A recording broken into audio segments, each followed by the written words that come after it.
পত্ৰ প্ৰতি অৱসৰপ্ৰাপ্ত সহকাৰী শিক্ষয়িত্ৰী শ্ৰীযুতা নিৰুদাস মহোদয়া সশ্ৰদ্ধ প্ৰণাম গ্ৰহণ কৰিব।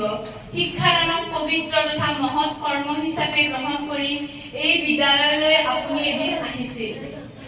সুদীৰ্ঘকাল অপৰিসীম ধৈৰ্য, ত্যাগ, নিষ্ঠা আৰু সততাৰে বিদ্যালয়ৰ কণ কণ শিশুসকলক শিক্ষাদান কৰাৰ লগতে শৈক্ষিক সমাজলৈ যি অৱদান আগবঢ়ালে সেয়া সদায় স্মৰণীয় হৈ ৰব।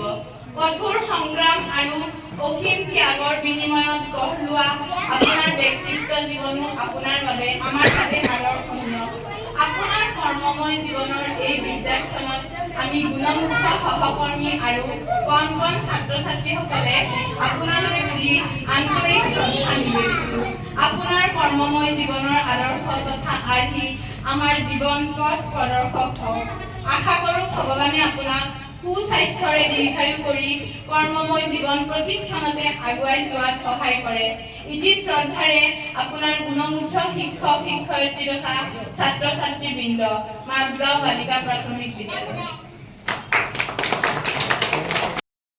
আমাক বিদ্যালয়খনৰ প্ৰত্যেকটো ক্ষেত্ৰতে আমাৰ গাৰ্জেনৰ নিচিনাকৈ দিহা পৰামৰ্শ দি আছিলে। সৰস্বতী পূজা হওক, বিদ্যালয়ত এখন মিটিং পাতিম, যিকোনো কথাতে আজি বাইদেউৰ বিদায় মিটিং, পূৰবী বাইদেউৰ বিদায় মিটিঙৰ দিনা আমাৰ গাৰ্জেন হিচাপে নিৰু বাইদেউ আছিল।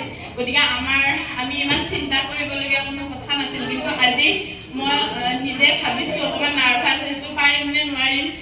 বিৰাজ ছাৰ আছে, কিন্তু আমি দুজনী অলপমান বাইদেউ নোহোৱাৰ কাৰণে ভয় খাই আছোঁ। এতিয়া সেইটো লাহে লাহে অনুভৱ হৈছে।